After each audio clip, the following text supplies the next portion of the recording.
श्री शिवाय नमस्तुभ्यं। श्री शिवाय नमस्तुभ्यं। सती कथा में कही थी कि नवरात्रे एकम से प्रारंभ नहीं होते, अमावस्या की रात्रि से प्रारंभ हो जाते, इसलिए उसको कहते हैं नवरात्रे।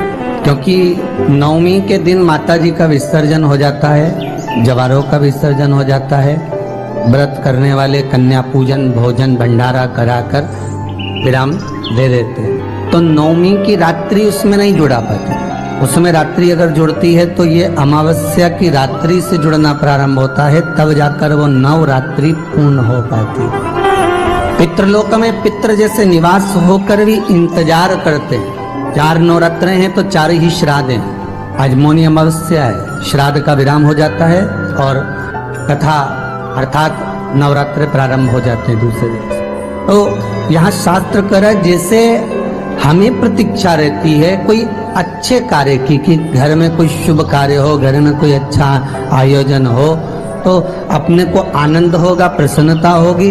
उसी तरह हमारे जो पूर्वज चले गए, जो पूर्वज चाहे वो अधोगति में गए हों, चाहे वो देवगति में गए हों, चाहे वो पितृलोक में निवास कर रहे हों, तो जितने भी पितृलोक में निवास करने वाले पूर्वज होते हैं वो भी ये विचार करते हैं कि हमारे घर के वंश द्वारा, हमारे वंशजों द्वारा कोई ऐसा सत्कर्म हो जिससे हमारे जीवन की वितृप्ति हो और हमें आनंद की अनुभूति हो। और ध्यान दीजिएगा महाराज, आपको चैत्री नवरात्रे का स्मरण होगा, आपको शरदी नवरात्रे का स्मरण होगा, पर जो आषाढ़ में और माघ में जो नवरात्रे पढ़ते हैं इसका एक आनंद ही दूसरा रहता है। बस इतना जरूर होता है कि दुनिया के लोग वो जो 2 नवरात्रे होते हैं उसमें कलश की स्थापना भी करते हैं, देवी का पूजन भी करते हैं, अर्चना भी करते हैं, मंदिरों में भीड़ भी रहती है और खूब प्रेम से माता का जगराता वगैरह सब होता है। पर ये जो नवरात्रे हैं 2 गुप्त नवरात्रे, इनका लोगों को स्मरण नहीं था। वो तो धीरे धीरे ये टीवी चैनल के माध्यम से कथाकारों ने, वक्ताओं ने स्मरण कराना जब चालू करा, धीरे धीरे बताना, मार्गदर्शन करना जब चालू करा, तब लोगों को ज्ञात होता गया कि कोई गुप्त नवरात्रा भी होता है, उसमें भी देवी की आराधना होती है। ये 4 नवरात्रे अलग अलग अवस्था के हैं, अलग अलग सुख के हैं और अलग अलग आनंद के। आपके घर में पितृदोष है, आपको ऐसा महसूस होता है, तो किसी भी नवरात्रि के पहले जो अमावस्या पड़ती है, जिस दिन अमावस्या रहे उस दिन चावल की कटोरी में एक कपूर का टुकड़ा रख दीजिए, छोटा सा, और कपूर का टुकड़ा रखकर उस कपूर को दरवाजे के बाहर कटोरी में ही, चावल रखी हुई कटोरी में ही उसको पितरों का स्मरण कर कर जला दीजिए। और जलाने के बाद उस चावल को कहीं भी किसी भी वृक्ष की छांव में पक्षियों के लिए डाल दीजिए। शिव महापुराण की कथा कहती है, अगर मान लो पितृ आपको कष्ट दे रहे हैं, पितृ आपको तकलीफ दे रहे हैं, कोई काम नहीं होने दे रहे हैं, या कहीं आपको ऐसा लगता है कि पितरों का दोष है, तो वो पितृ दोष देवी, अब ये जो आप करेंगे ये कब कर रहे हैं? अमावस्या के दिन आप उसको रख रहे हैं, अमावस्या के दिन उसको रखकर रात भर आपने रखा कपूर के साथ में, सुबह एकम पड़ गई, नवरात्रि लग गई, उसी दिन उसको जलाकर आपने पटक दिया। अर्थात उससे देवी और पितृ इन दोनों का आशीर्वाद जो प्राप्त होता है, तो घर में से पितृदोष समाप्त होकर लक्ष्मी की वृद्धि प्रारंभ हो जाती है, कार्य में सिद्धता आ जाती है।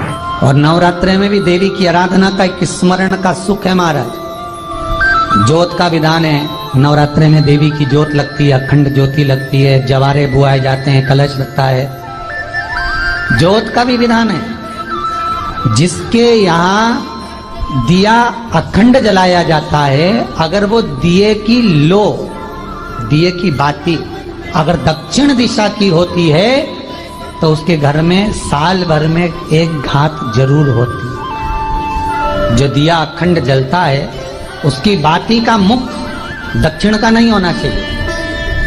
अगर आपने देवी भागवत का स्मरण करा हो, देवी भागवत को अगर सुना हो, तो देवी भागवत में स्पष्ट किया गया कि पूर्व की ओर मुख करा हुआ दिया, अर्थात पूर्व की ओर ज्योत जो जलाई जाती है वो संपदा की वृद्धि करती है।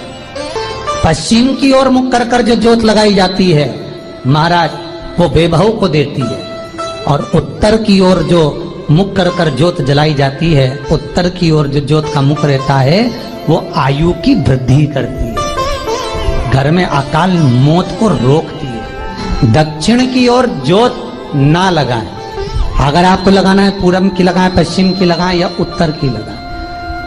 और जितने दिन महारानी जगदम्बा जगतधात्री दुर्गा भवानी चैत्र नवरात्रि में, शरदीय नवरात्रि में, आषाढ़ी नवरात्रि में, आदिक पौष नवरात्रि में हम जगत जननी जगदम्बा की जब स्थापना करते हैं, या हम नूतन घर का प्रवेश करते हैं, या गणेश जी की स्थापना करते हैं, या कोई दुकान को प्रवेश करते हैं, या कोई शुभ कार्य करने के लिए अग्रण्य होते हैं, तो हम कलश की स्थापना क्यों करते? कलश के अंदर आखिर ऐसा क्या विराजमान है कि 33 कोटि देवता उस कलश के अंदर आकर बैठ जाते हैं? आप कोई यज्ञ करने जा रहे हो, आप कोई पोथी पुराण करने जा रहे हो, आप कोई अच्छा कार्य करने जा रहे हो, तो ब्राह्मण देवता कह देते कलश की स्थापना होगी, कलश की शोभा यात्रा निकलेगी, कलश यात्रा निकलेगी, कलश विराजमान होगा। उस कुंभ की, उस घड़े की महत्वता कहां से प्रकट हो गई? शिव महापुराण की कथा कहती है महाराज, भगवान ओघड़दानी शंकर स्वयं आद्य शक्ति जगदम्बा से कहते हैं कि जगदम्बा तू क्या चाहती है बोल। तो जगत जननी जगदम्बा कहती है कि जहां मैं हूं वहां शंकर है, ये आपने कह दिया, पर जहां शंकर है वहां पार्वती का होना जरूरी है। उसके लिए सिद्ध करने के लिए एक स्थान ऐसा बनाया जाए जहां पर शंकर विराजमान है और शंकर के साथ पार्वती विराजमान है। तो शिव जी ने कहा पार्वती, उसके लिए मैं तुझे एक सुंदर कलश का निर्माण कर कर देता हूं। अष्टमी के दिन कन्याओं का भोजन कराओ या नवमी के दिन कन्याओं का भोजन कराओ, पर देवी भागवत तो कहती है, देवी भागवत तो वर्णन करती है कि पहले नवरात्रि से लेकर नवमी तिथि तक जितने दिन देवी के होते हैं, प्रत्येक दिन में आप किसी भी दिन कन्याओं का भोजन करा सकते हो, पहली रात्रि से लेकर, पहला दिन से लेकर। पर 9वें दिन तो सवेरे पूजन करके, यज्ञ करके, अनुष्ठान करके देवी को विसर्जन कर दिया, फिर नवरात्रि पूर्ण कैसे हुई?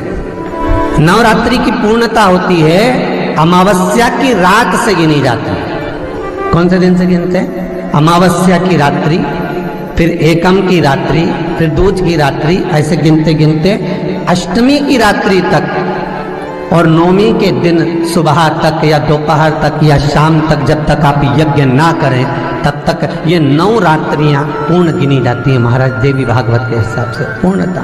अब हमने कन्या भोजन का जो क्रम बनाया, अष्टमी के दिन करा देंगे, नवमी के दिन करा देंगे, इस तिथि को करा देंगे, पर भाव देखिए, शास्त्र कहता है भूखे को भोजन जब कराइए जब उसको भूख लगी हो, और ऐसों को कराइए जिसको जरूरत पड़ रही है।